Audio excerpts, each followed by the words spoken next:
徐凤年呢？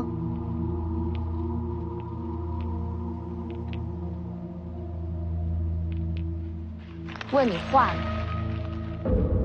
徐凤年两兄弟人在哪儿？这下人难道听不懂官话？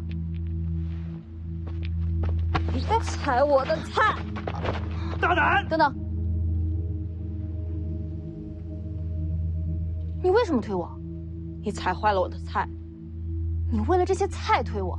这是我的。不识抬举，让老奴来教训他。打个丫鬟也不算本事，我给你个机会，现在认错。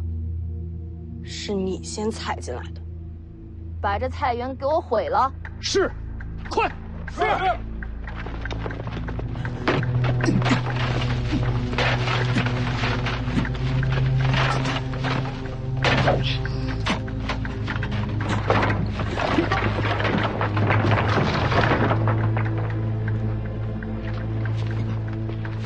回头老奴给您洗干净。不要了，回头烧了。是。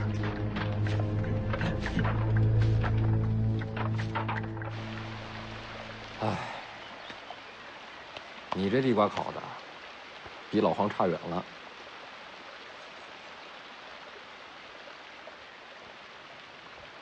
世子，你练武是为了上武帝城？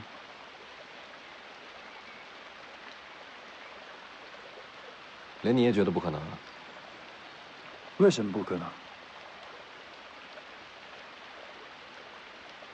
因为我才刚刚开始练，而王先知早就天下无双了。那我怎么办？我还从来没有开始练过武。这跟你有什么关系啊？哼，因为我是天下第一。你，天下第一？对，我肯定是天下第一。那你什么时候开始练武啊？没打算练。然后你要当天下第一？我答应过掌门师兄，不成天下第一，誓不下山。我总是要下山的。你就从来没想过，这事儿不可能？我相信自己，所以世子你也要相信自己，你一定能登入武帝城，取回剑匣。哼，听上去好像是两个疯子在聊天。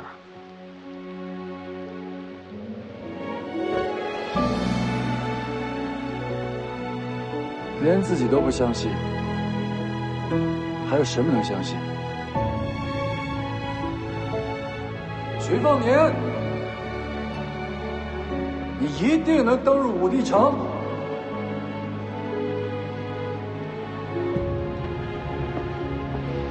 好，洪喜相，我等你天下第一。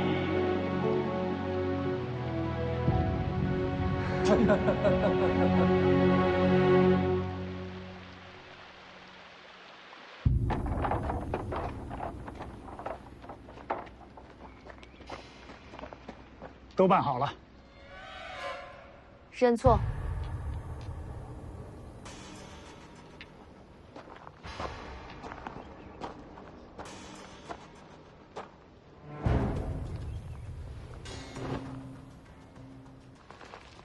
要哭？眼泪可没用。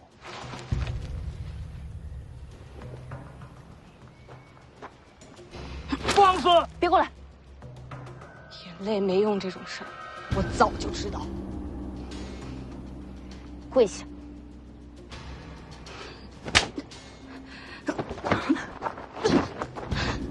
你还想还手？您何等身份，无需亲自动手，别落了脸面。张嘴！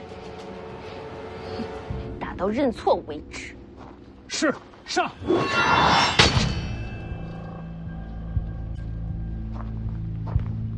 是徐凤年。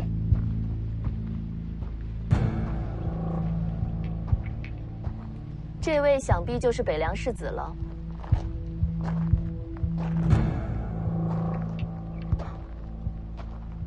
果然是粗鄙之徒，不识礼数。疼啊？不疼。受欺负了？他踩我菜，我就推他；他毁我院子，我就扔他一身泥。除了这一巴掌，我都还了，我才没输他。堂堂北凉王世子，连个丫鬟都教不好，真是让人失望啊！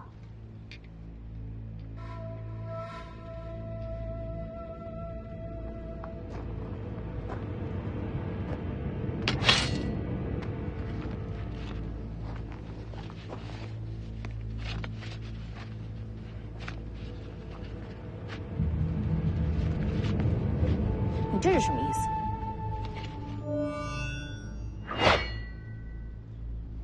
认错。你说什么？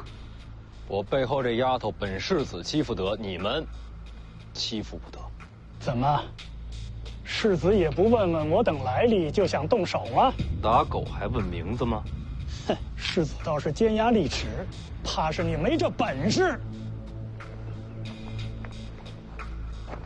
给我上，别打死就好。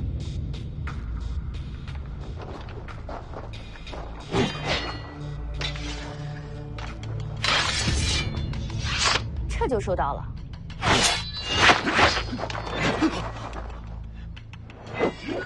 他不是不会武功吗？应该是刚入门，看他那力道技巧，倒也上乘。只可惜啊，终究还是少了一点真气。就会这一刀吧？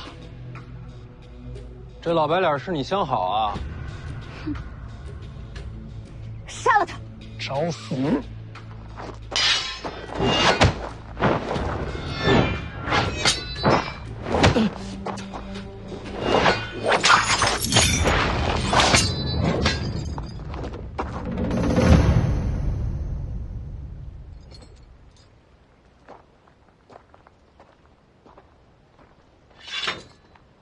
刀握紧点儿。阁下何人也？要打就打，你管我是谁？徐凤年，你知道我是谁吗？当年隋国在泰山挖了2颗夜明珠，这事儿我还是听说过的。随珠公主的名号不就这么来的吗？既然猜中了我的身份，那还不跪下？应该是你跪我吧？3年之前咱俩有过婚约，虽然我外出游历3年，这婚事没成，但你也得算我半个娘子啊。徐凤年，我这人好说话，你不用跪我，给他道个歉就行。你让本公主给一个丫鬟低头认错，凭什么？前辈，打得赢吗？当然。就凭我这边能打呀！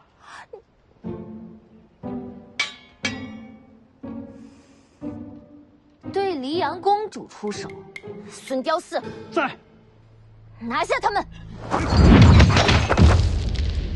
掌门，人到半山了，咱们就这么不闻不问吗？一个是黎阳公主，一个是北凉世子，帮谁都是祸事。龙虎山送了战帖之后，已经有不少弟子相继离去。掌门，若是投效皇室，龙虎山就不敢咄咄逼人了。不就是上山比武吗？掌门的大黄庭未必就输给龙虎天师。输赢都一样。什么意思？龙虎山只是个幌子，想重新整顿天下门派的是皇座上的一位。京城能支持龙虎山，也就能容下我们武当。这几年龙虎山吞并了不少门派，个个都拆去山门，迁往京城。真要这么做，武当就毁了。哎，起码有条活路啊！哎，你说呢？我不能去京城。为什么？我发过誓啊，我成不了天下第一，誓不下山。现在可不是开玩笑的时候啊！哎，有道理。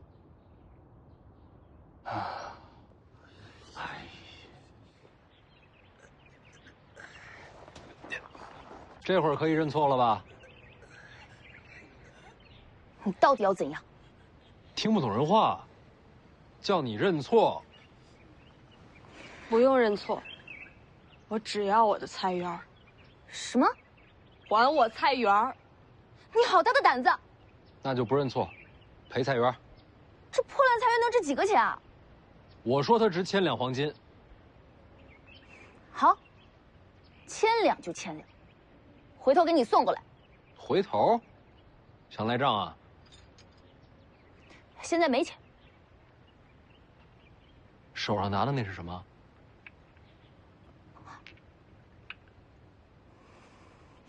武当山的人都死绝了吗？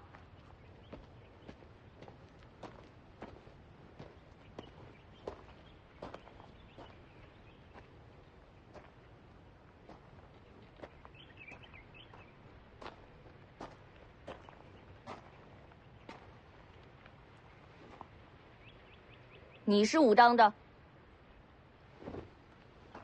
武当掌门王重楼见过殿下。我现在命令你们武当即刻出手，将这3人拿下。说来惭愧，本教只求心性，不善武功。武当山连皇室之命都敢违抗，实在是武功低微，让公主失望了。你这是要让自家山门万劫不复了。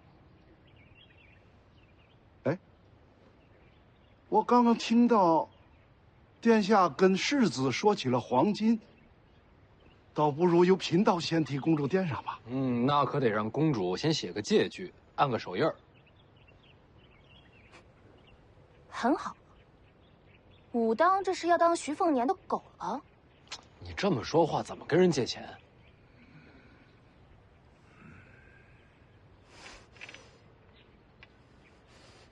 给你。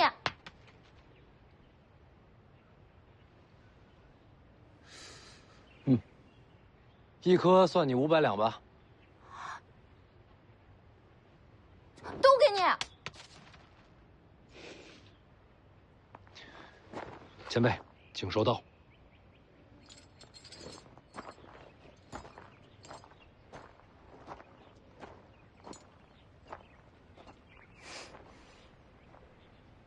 老奴无能，给殿下丢脸了。与你无关。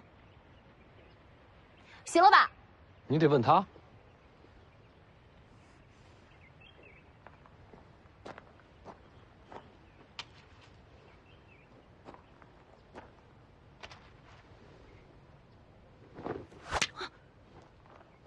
我只要菜园儿，你把它变成刚才的模样。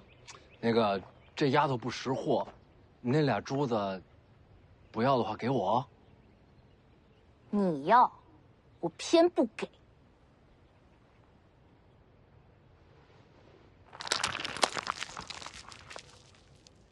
不会过日子，这败家娘们儿。徐凤年，王重楼，你们记住今天，把车复原。快去！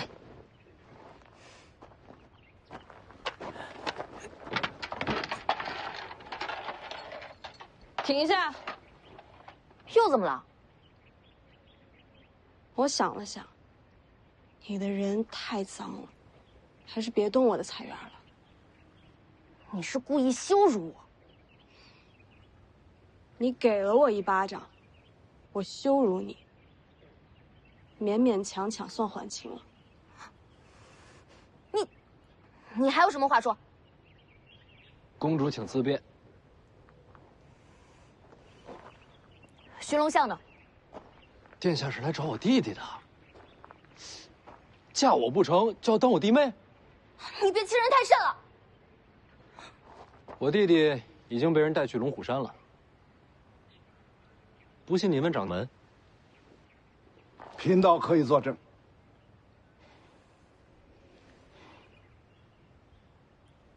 下茶。是，殿下。走。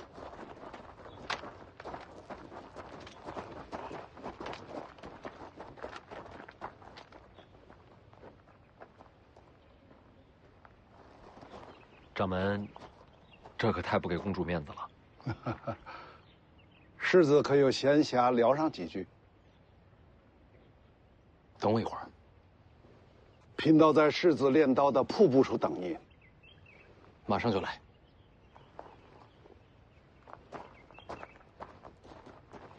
咱马上回北凉，防止公主的手下找您麻烦。我还怕他不成？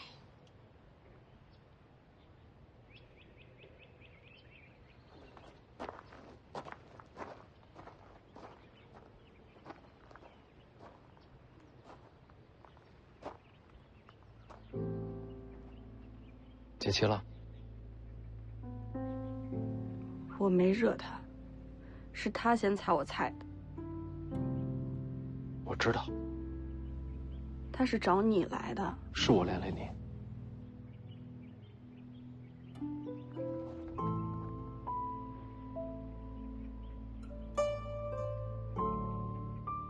要不我给你复原？算了，我就这命，我什么都不该有。就算拥有点什么，最后也都会这下场。这世上哪有这样的命？我父王没了，母后没了，家没了，国没了，所以不用复原了。我生来就欠这世间的，都会了才好。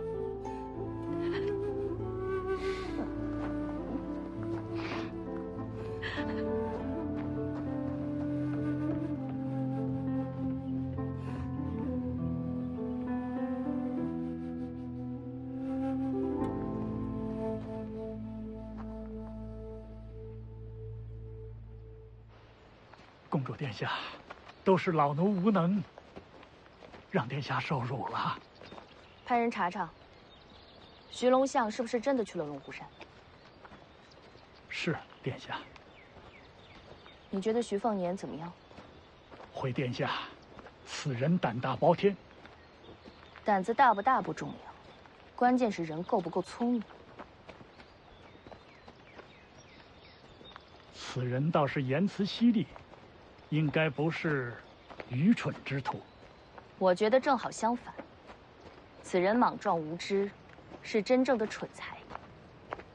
殿下，为何对其评价如此低下？京城和北凉的关系微妙得很，表面上君臣齐心，暗地里毛。他徐凤年若是真的聪明，便不该说穿我的公主身份。万一闹得不可开交，北凉和京城都无法收场。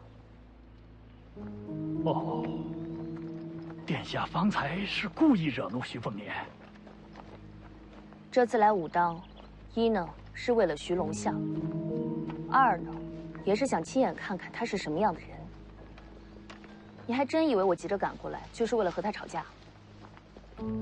那徐凤年历年行事，宫中应该都有记载。那种东西没用。徐骁总要死的。徐凤年本性如何，对皇室威胁多大，总要亲眼瞧了才知道。原本准备了不少手段，没想到一个丫鬟就让他乱了方寸。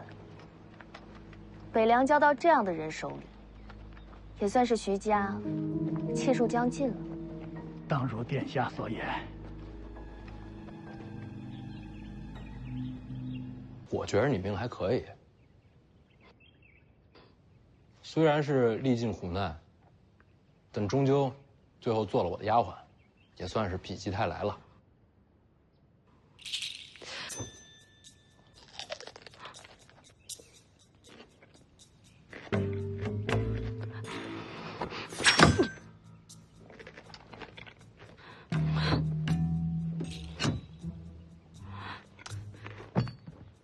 你你这算是刺杀未遂了吧？是不是得赔钱啊？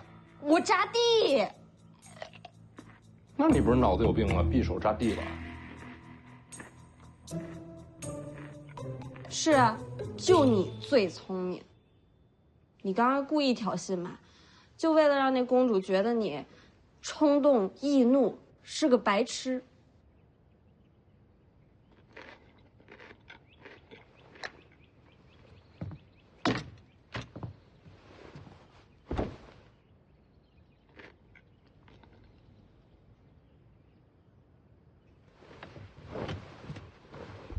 有那么一点点是故意为之，主要还是因为我脾气不好。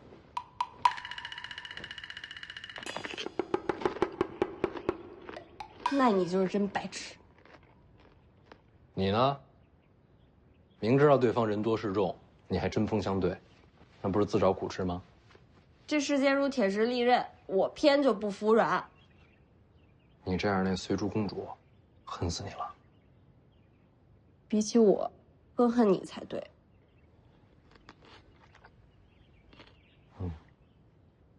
管他做甚，吃瓜吃瓜。你别扔啊，这瓜种的不错。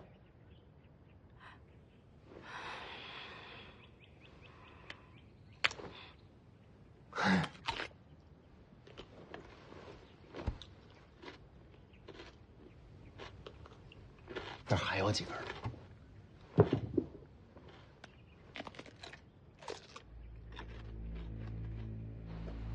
两个我都恨。殿下不是故意试探的吗？那也要生气。徐凤年和那个丫鬟对我如此羞辱，我怎能咽得下这口气？可他终究是北凉世子，怕是不好动手啊。不仅仅是徐凤年，还有王重楼。从方才情形来看，武当是铁了心投靠北凉。若有北凉做倚仗，怕是武当也不好动手啊。徐骁从来不给江湖门派好脸色，他王重楼，怕是要自作多情了。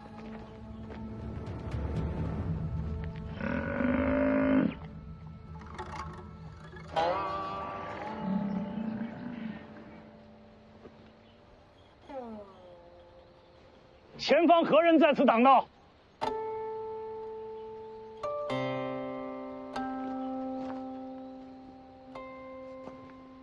洪喜相。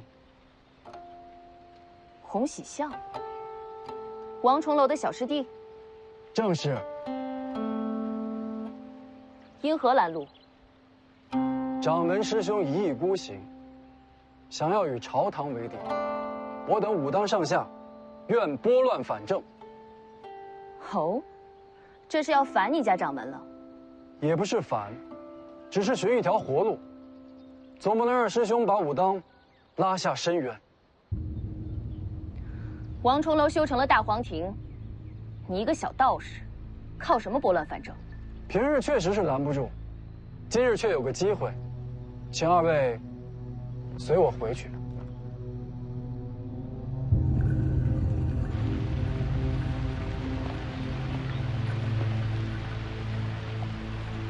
刚才多谢掌门仗义之言。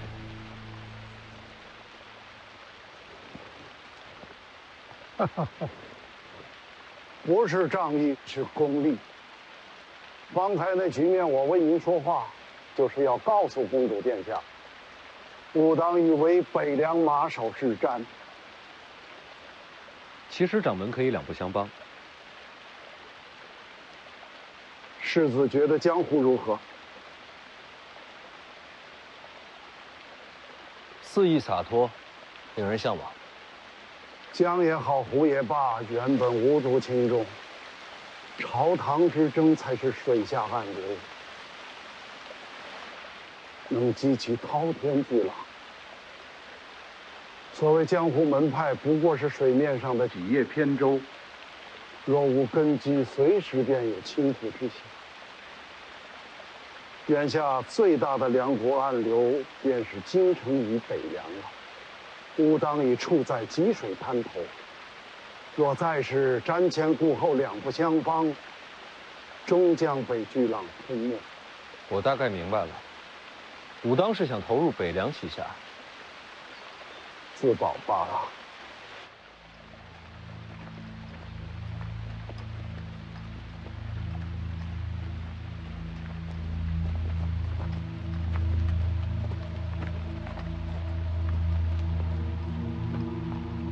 你家掌门这是想做什么？世子应当知道，天下武者分为9品。听过。28品无需多说，单说这1品人物，王先知定是1品。没错。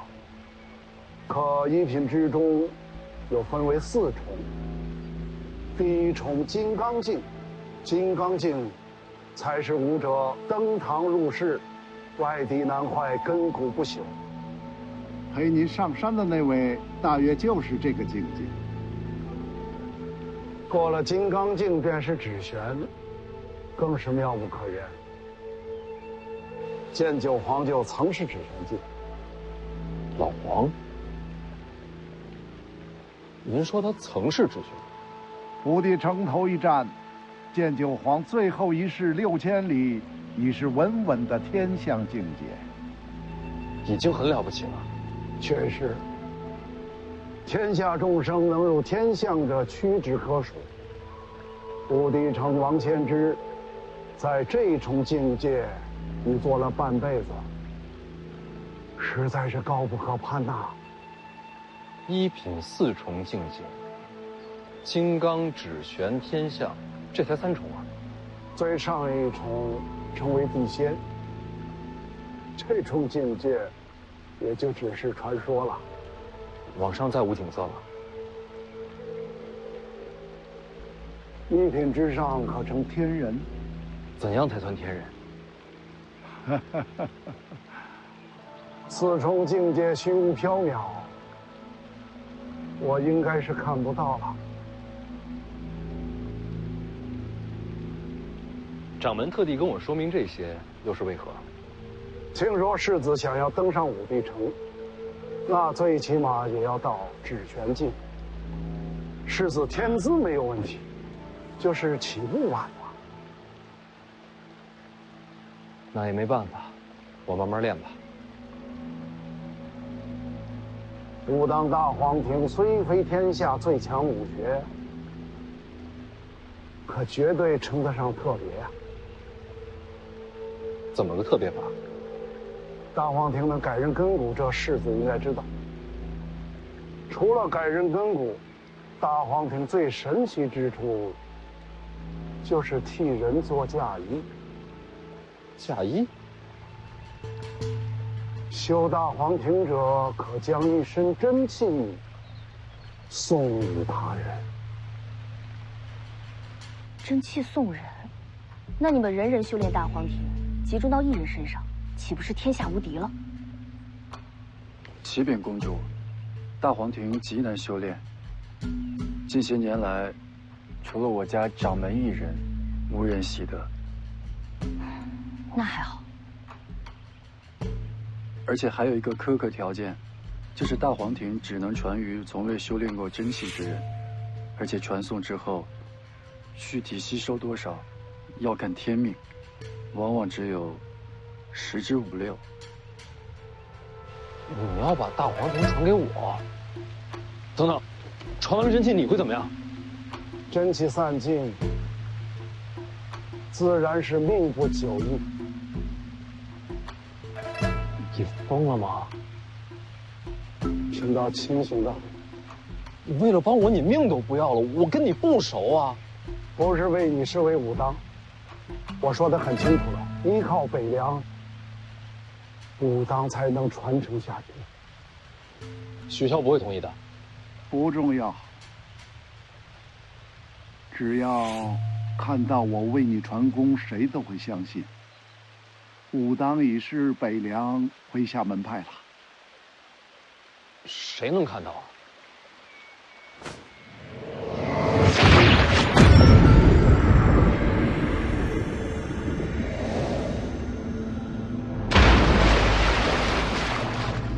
王重楼要传功给徐凤年。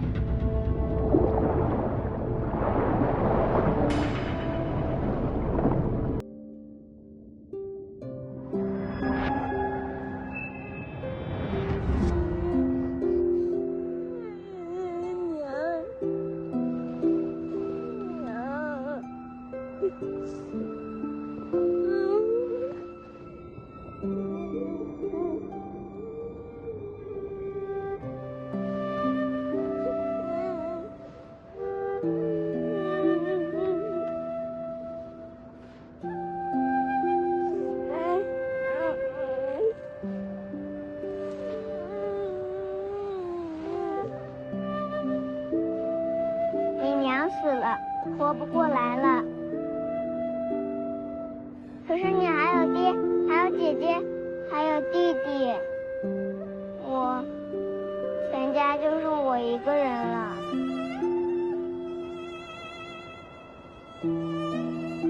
他会一直住在你心里，一直看着你。擦干净，别让他看见你哭。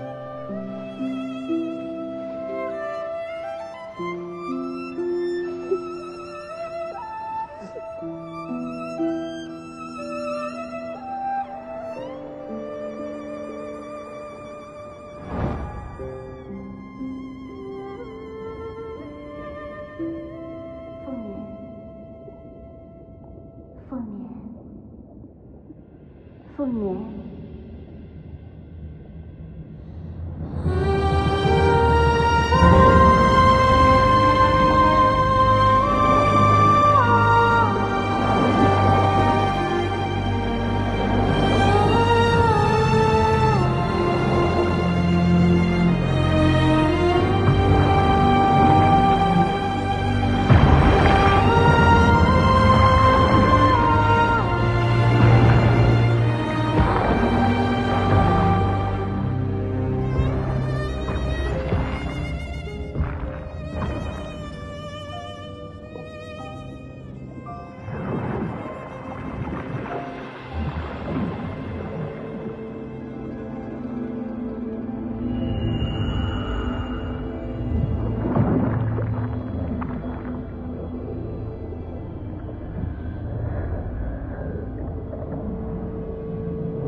这就是大黄庭传功。武当果然已经归顺北凉。公主，眼下正是时机。此话怎讲？此时打断他们二人，让内气冲乱徐凤年的经脉，他整个人就废了。公主，请稍等。可你这么做，徐骁岂不恨死你？徐骁岂能依靠？好，你若成事，朝廷必将传旨封你为武当掌门。多谢。一起出手。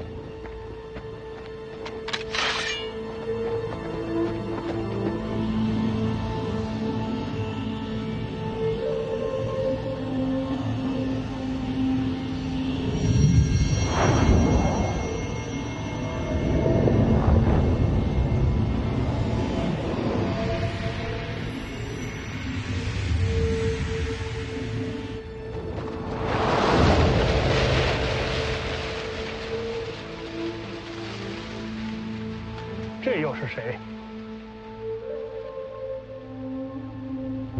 小王师兄，怎么从紫竹林里出来了？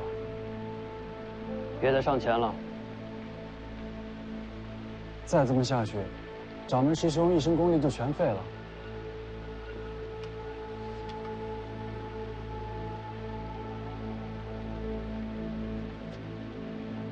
这是师兄自己的决定。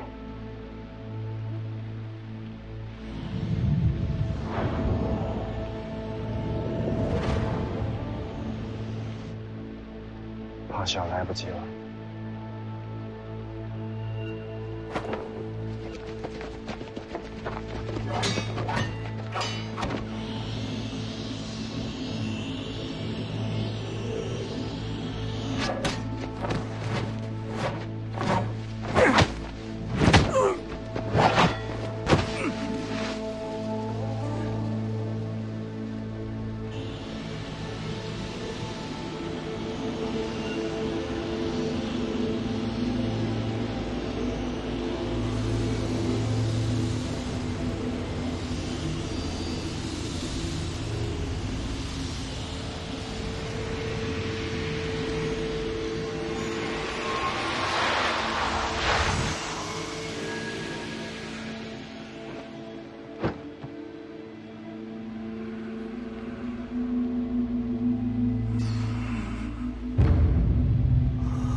晚了，来不及了。哎，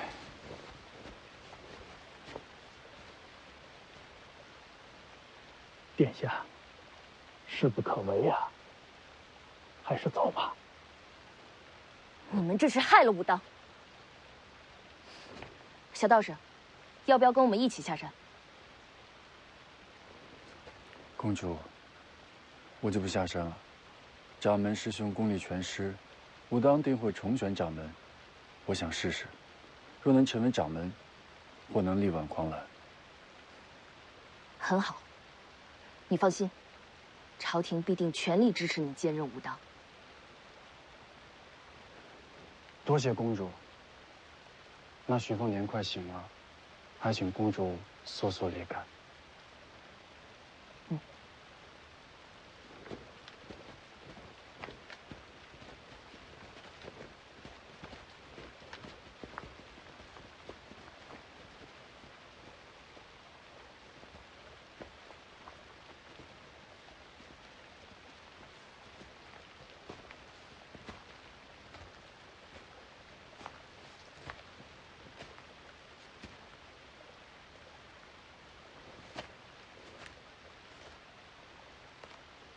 小王师兄演得不错，少说话多动手，也不算难。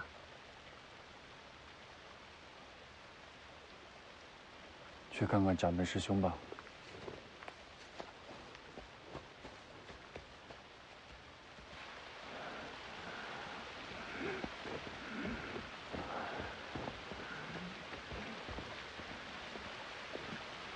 师兄。没出差错，公主应该是相信了。借北凉之威震慑龙虎山，再让京城为你助力。这样一来，你接手武当，就万无一失了。师兄，别苦着脸，用我这身大黄庭为武当换个未来，这是赚了。你手上的这把神图，交到你的手里，你当知道为了什么？寿山。风雨飘摇，师弟成就天下第一之前，武当就靠你的这把桃木剑来收成了。我在。武当便在。你们都先上去，召唤诸位师兄弟。过会儿我有话说。那你的师兄？我等他醒来。去吧。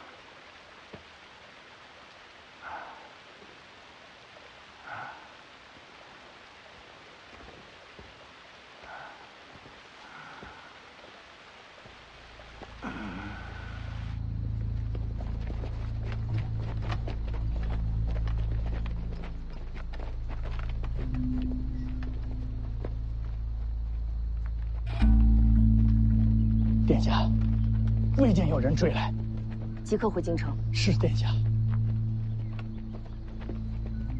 那徐凤年得到内力之时，要不要即刻传信京城？徐凤年不过是个蠢材，有武功又怎样？在天下大事面前，个人无用，不值一提。殿下所言极是。倒是先把武当的消息传回去，可以确认武当已经归顺北凉。叫龙虎山别太强势了，不能为了一个小小的门派去挑衅徐骁。是殿下，我这就放出飞鸽，传输京城。还有，洪喜相心向京城，尽量支持他接掌武当。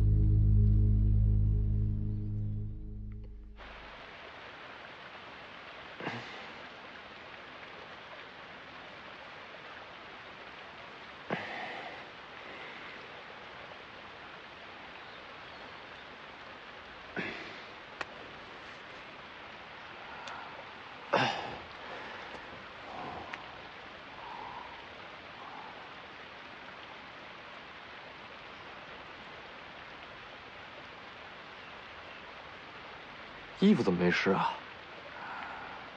已经蒸干了。点火了？真气比火好用。已经把大黄庭给我了。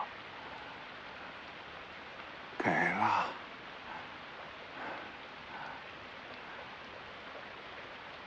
没感觉有什么不同啊？看来世子还挺契合这真气。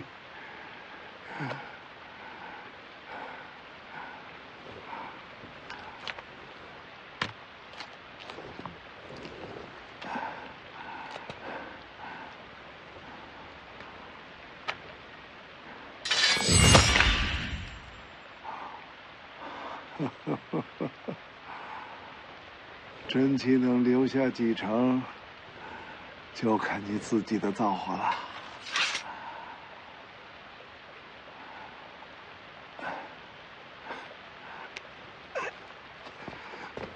哎，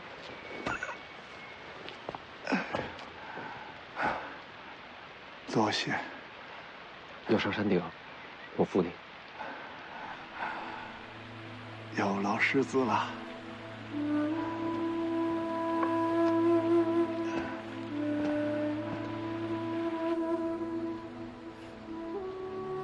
为了护住武当，我把自个儿这条命都扔出去了。武当好歹也算个不大不小的门派，要在这世上求活都如此不易，那些真正的平民百姓又该有多么艰难啊！若日后有朝一日，世子接掌北凉，请世子一定为他们想想。一定。哎，怎么等在这儿了？扶你上山。也好，那就不用辛苦世子了。是啊，眼下年关将近，世子也该回北凉了。传功的事儿你早就知道。还请世子不要浪费了大黄庭，我等你踏上武帝成河的消息。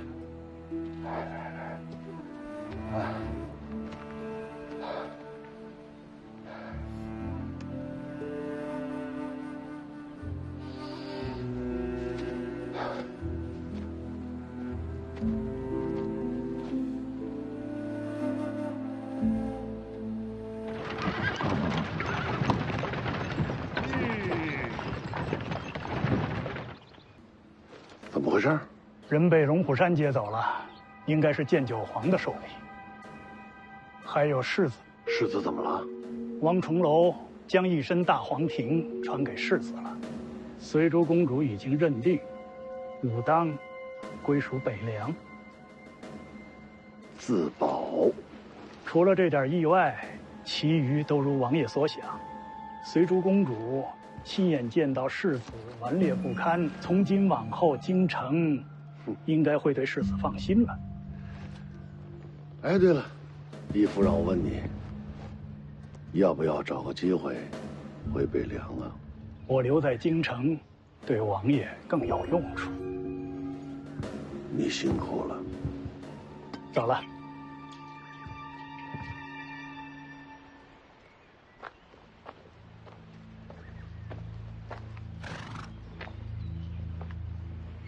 公主殿下，可以出发了。给钱了吗？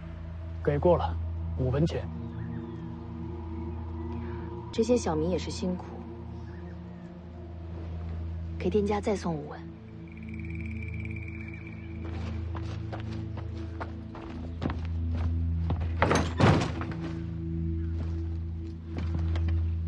客官，您还有什么吩咐吗？赏你的。哟，那可多谢您了。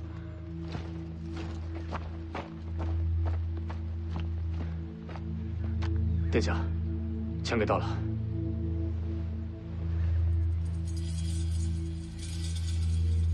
出发吧。是。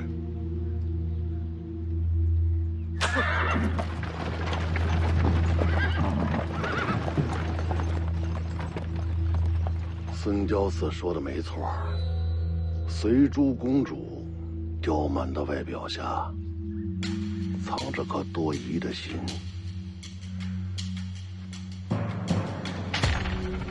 什么都别剩，能烧都烧了。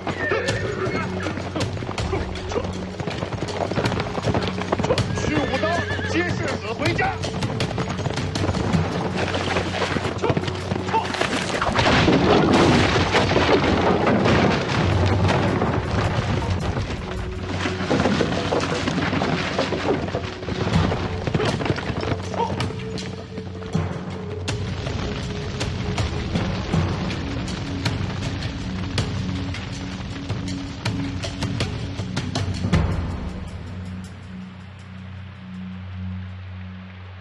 王重楼有气魄。我也没料到会是这样。 2个月时间早就到了，我也该走了。您不跟我回北凉了？每个人都有自己的路要走，途中遇上的，总会道别。这就是江湖。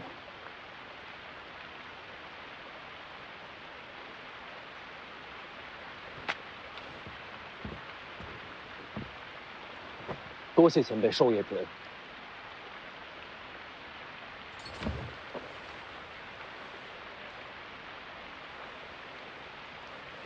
好好练刀，有缘再见。走了。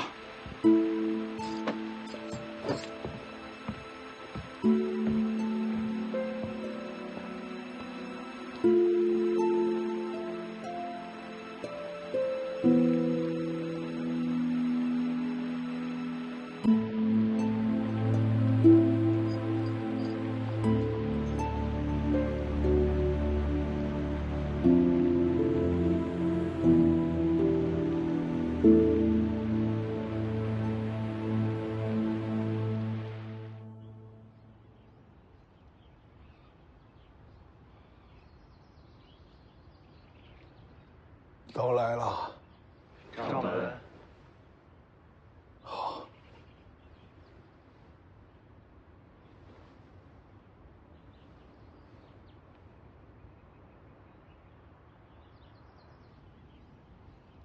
从今日起，武当算是逃过了灭门之祸。我只有一句话告诉诸位：我死之后，洪喜相接任武当掌门。师兄，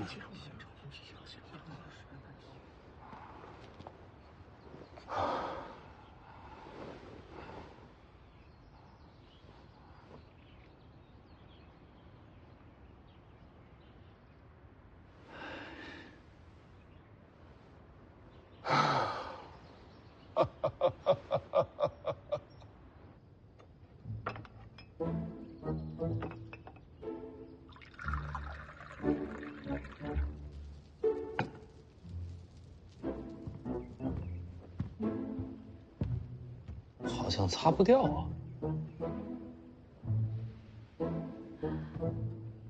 这就是大黄庭。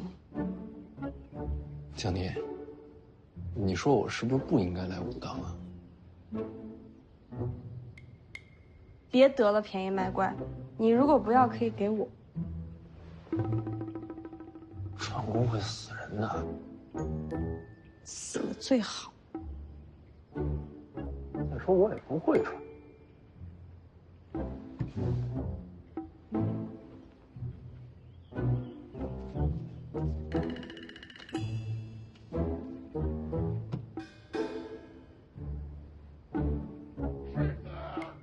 世子，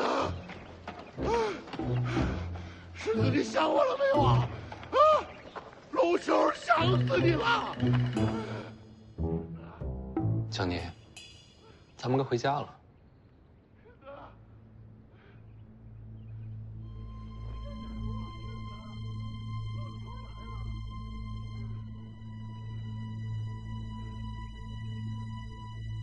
喜欢可以多住几天。没必要。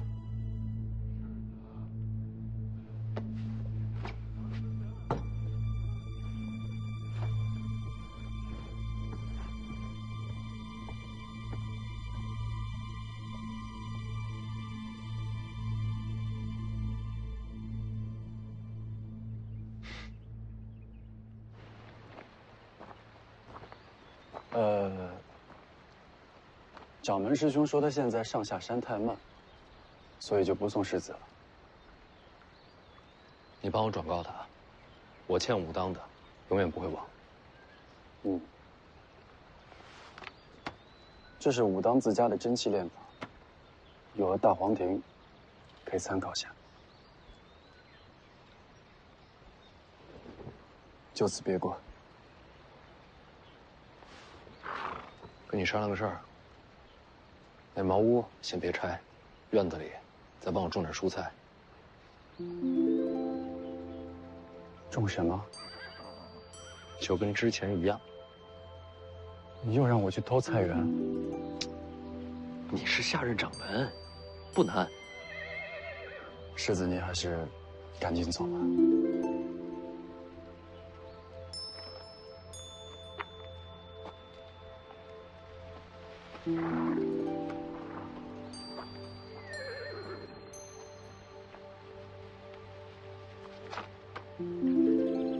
干嘛？你会骑马吗？不会怎么了？没怎么。哎，你下去。我下去了，你怎么回北凉啊？我自己学呗。那茅屋跟菜园子都给你恢复了，跟我没关系。走之前再问你个事儿。你说，你到底什么时候去江南？见我姐一面都不敢了。等我成为天下第一，就能下山。下山之后，就去见他。天下第一，要等多久？会有那一天的。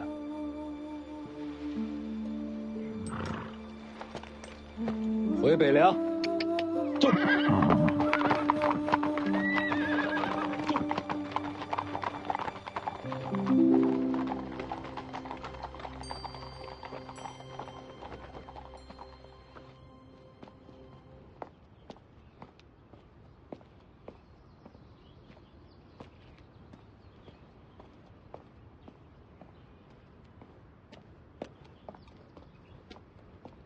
人走了。啊，让你去江南。师兄，我是喜欢徐之虎，可我也喜欢武当。我成不了天下第一，我是不会下山的。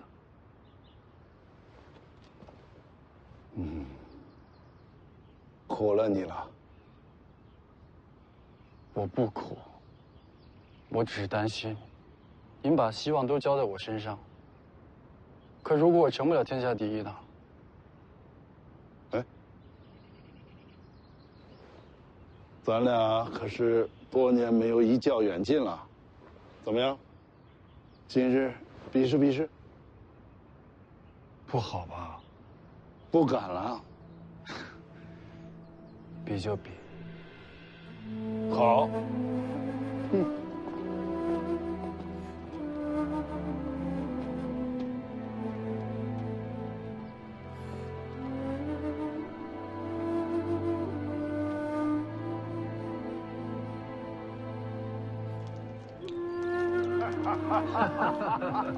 怎么样，师兄？今日比你好吧？我可是为了大黄庭的人，这叫虽败犹胜。可是这种事情，跟大黄庭有什么关系啊？小师弟，安心的做你自己。我跟师傅的眼光是不会错的，你就是未来的天下第一。到你下山的时候，可得风光点儿，对你大师兄长长脸面。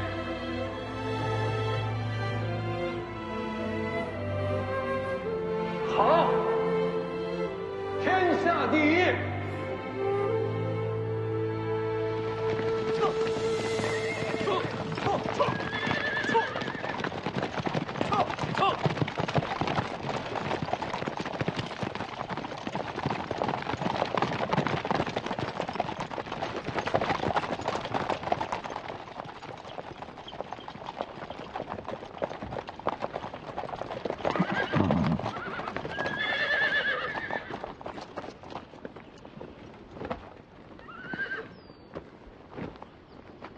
世子终于回来了，这便是大黄庭的印记吗？瞧着还挺适合世子的。都知道了，消息全都传回来了，还得恭喜世子文武双全。世子累了，先进去歇息吧。哎，你们怎么都等在城外啊？府里出了点事，世子进去再说吧。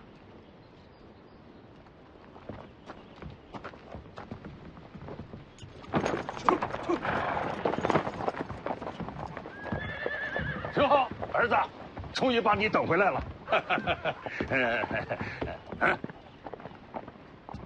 哎，你说这王重楼啊，还真是果断，还真把这大黄庭传给你了。也罢啊，也罢也罢。饿了吧，儿子？看爹给你准备什么了。还有啊，爹给你找到了这个好玩意儿。不吃，这府里是出什么事儿了？你怎么跑这儿来了？回世子，其实没什么大事，就是避避风头。避风头？北凉王跑到这儿来避风头？府里闹鬼了？闹鬼倒好了，你二姐回来了。你把我学武的事告诉他了？还用我告诉他吗？这天下人都知道了。我还是回武当待几天吧。这不成，我跟你说，我已经告诉他你在回北凉的路上呢，他现在正在家里等着你。徐骁，你这是把我顶前面了。咱们父子俩总得找一个下来吧。这何必呢？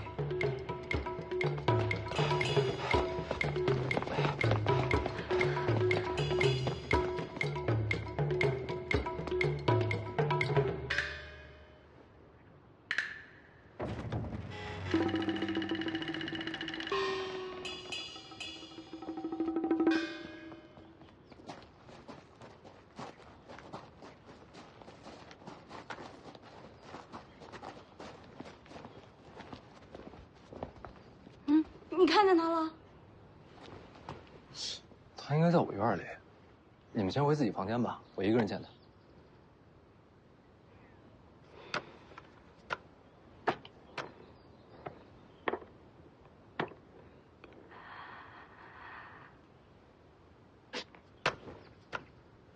带着。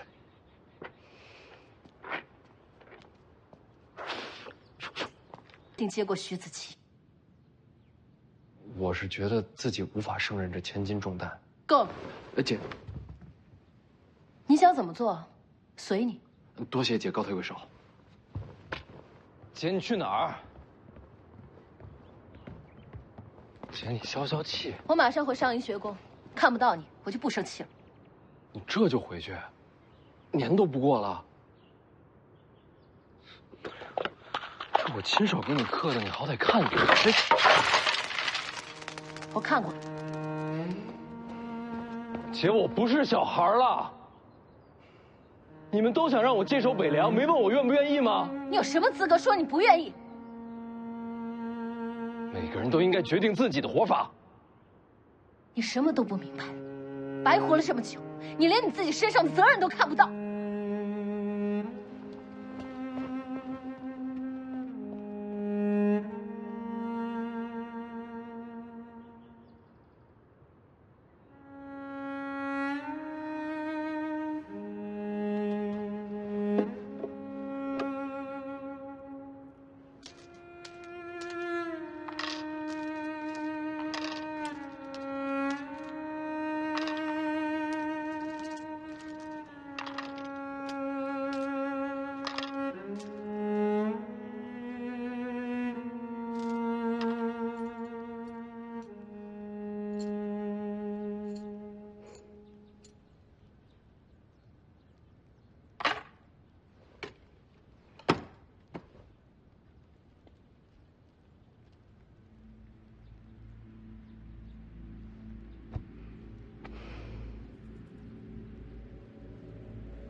怎么是你？听说你又刺杀过徐凤年，不敢认？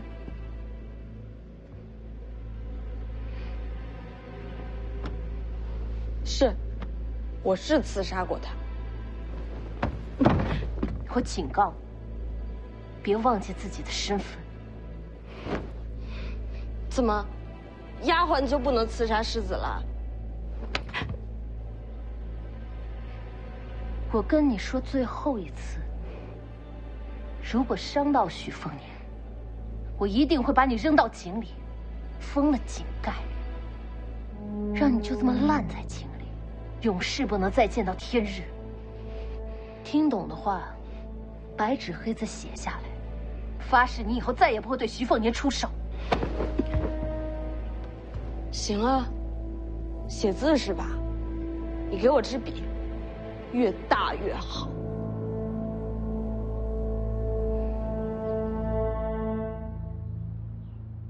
记住我说的话，我徐渭雄说到的，自然会做到。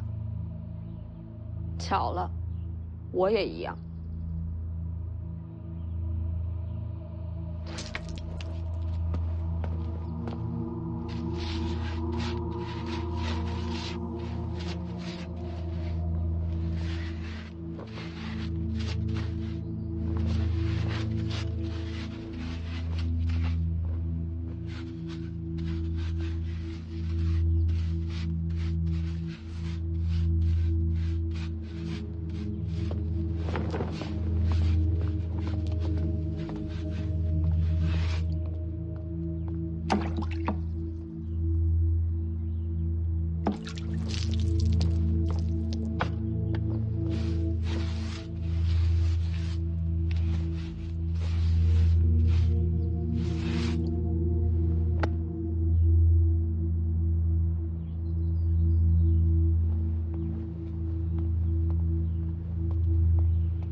二小姐策马而去，已经出了灵州。她倒是来去如风，闹半天千里迢迢赶回来，就是为了骂我2句。二小姐对世子的期望很高。她是上阴学宫数十年来第一奇才，我可比不了，也不想学。教你写的？嗯，这字儿不错。切！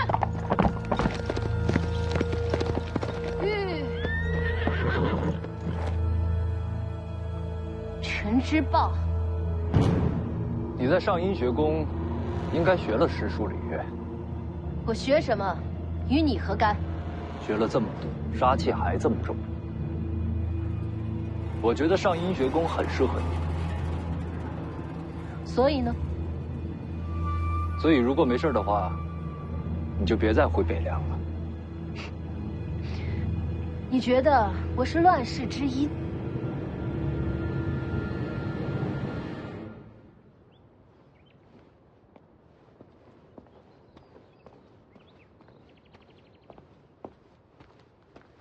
义父，陈之豹独自出营，将二小姐拦在城外。义父，要不要调兵啊？就别冲锋，别打扰人家。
找我干嘛？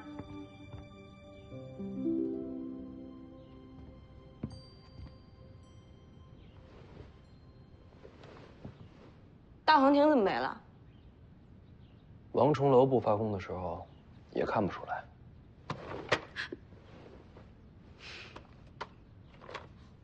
做什么？武当的太玄感应篇，洪喜相给的。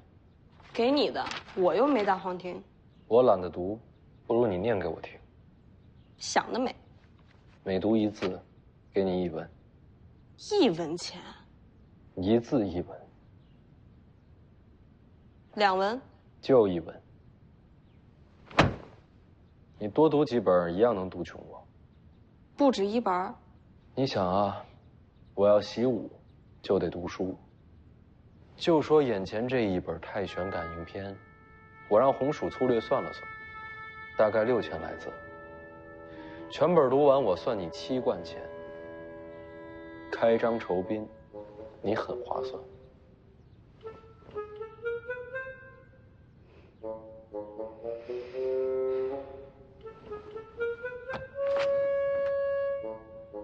1本1副。行啊。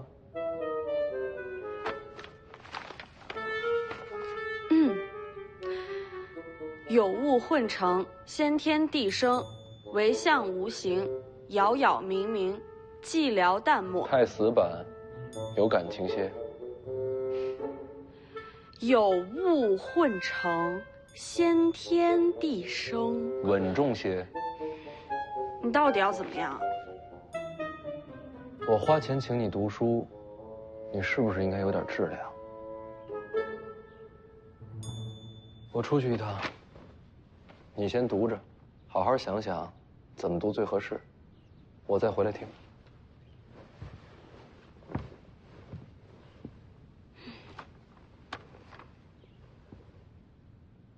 那字儿写的不错，还行吧。我二姐凶你，你发誓杀我，合适吗？徐渭雄最疼的就是你，说杀他，他才不在乎。疼我，千里迢迢赶过来，就为了骂我几句。那是对你失望透了。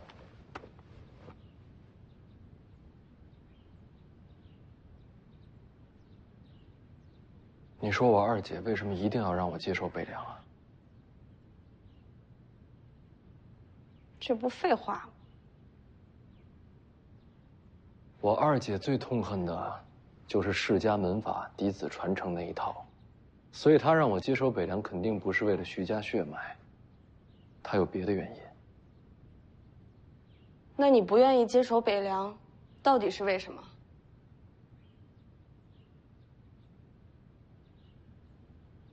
我不想看到，一直有人为了这件事而牺牲。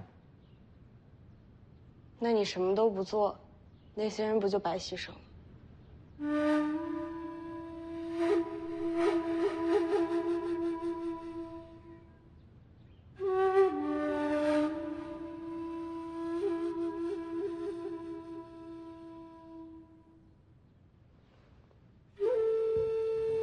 你去哪儿？